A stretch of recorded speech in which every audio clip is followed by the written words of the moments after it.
microcontroladores são geralmente utilizados em automação e controle de produtos e periféricos, sistemas de controle de motores automotivos, controles remotos para casas inteligentes, coisas assim, maquinário de escritório residencial, brinquedos, sistemas de supervisão, etc. Como eu falei, o campo é muito vasto.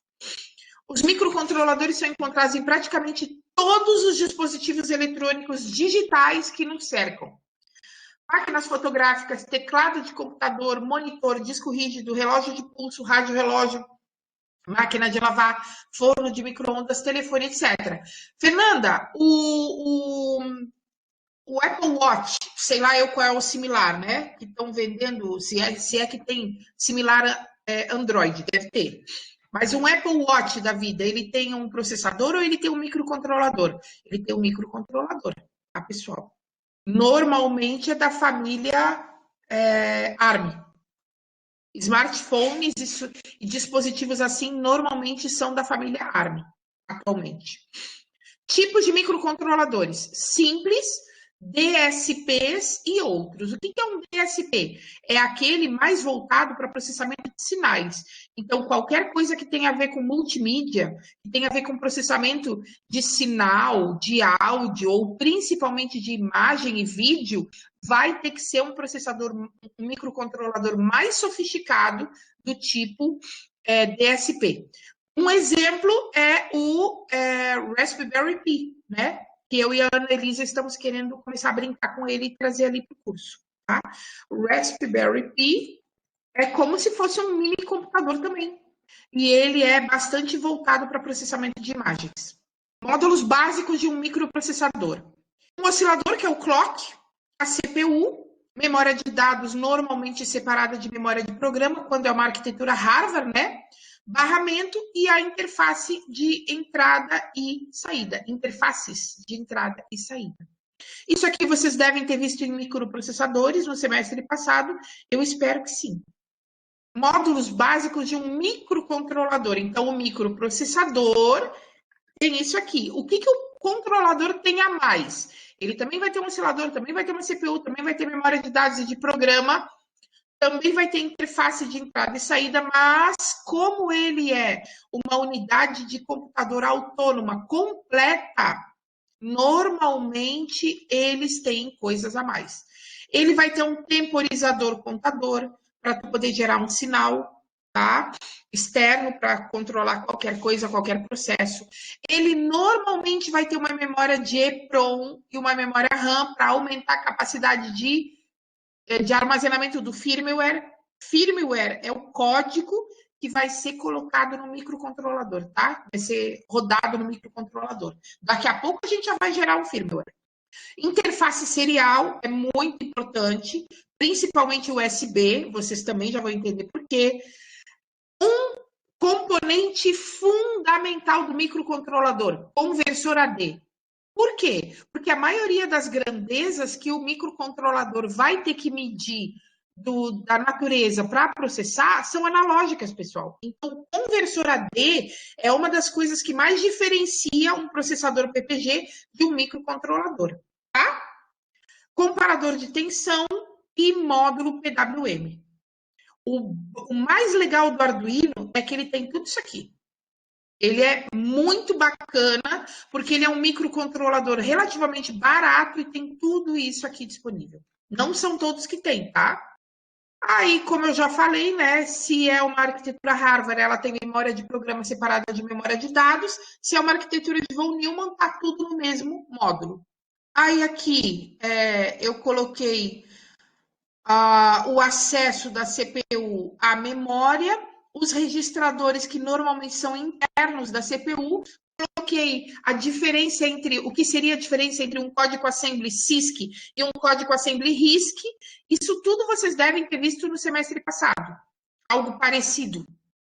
Por exemplo, se é uma arquitetura do tipo CISC, que é um conjunto complexo de instruções, ela vai ter uma instrução que multiplica o conteúdo de um endereço por outro e armazena no primeiro. Agora, se é uma arquitetura RISC, você tem que quebrar essa instrução em várias outras.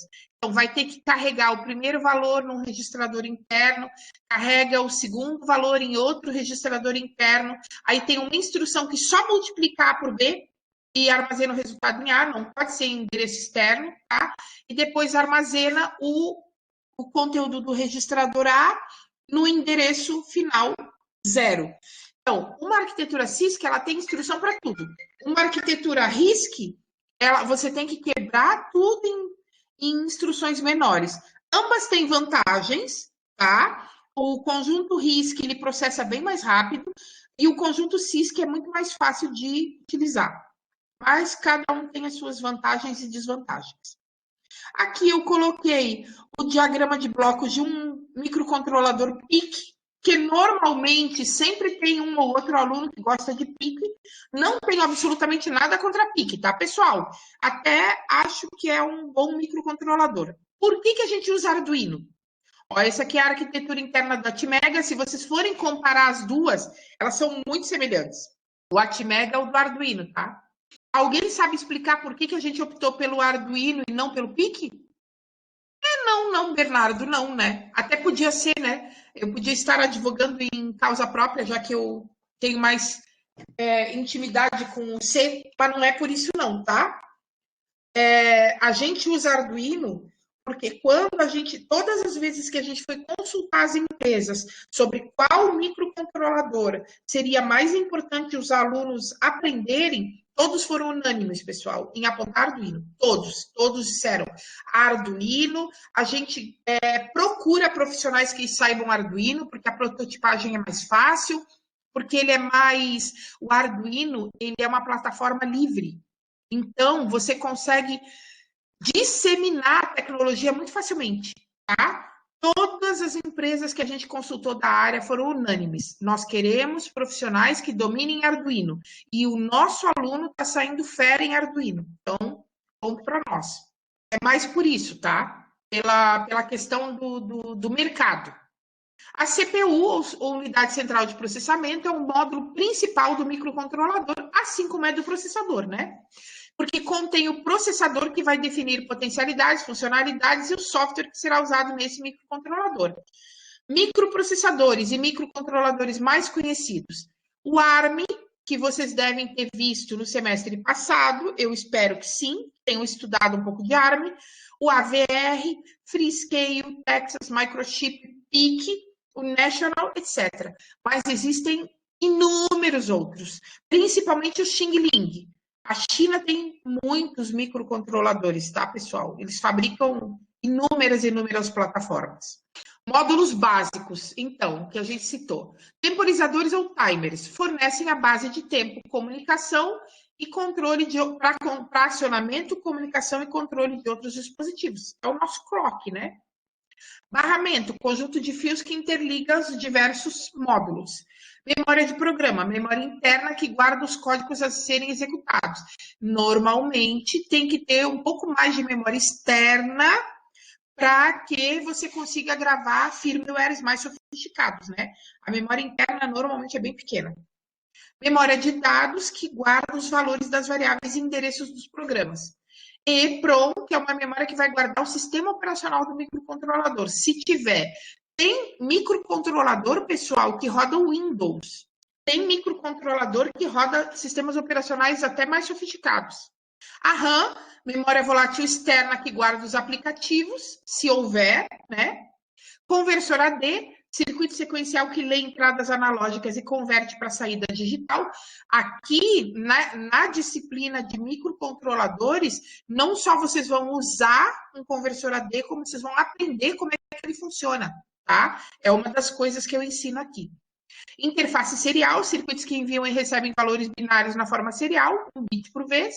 Comparador, circuito que lê uma entrada, normalmente em rampa, e compara com o valor de referência para controle ou acionamento. Por isso que o nome do chip é microcontrolador, porque ele vai ser muito utilizável em processos, em automação, na indústria, tá? Em plantas. Porque você pode, por exemplo, ficar comparando se a tensão analógica da entrada, já chegou num certo nível. Chegou naquele nível, dispara algum processo. E PWM, que eu acho que é também um dos grandes diferenciais do curso, que é vocês aprenderem modulação por largura de pulso.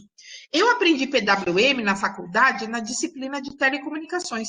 Só que na disciplina de telecomunicações o enfoque é outro. O enfoque é realmente para transmissão de dados e não para controle. O microcontrolador, ele usa PWM para controlar processos, e aqui vocês vão aprender como é que faz isso.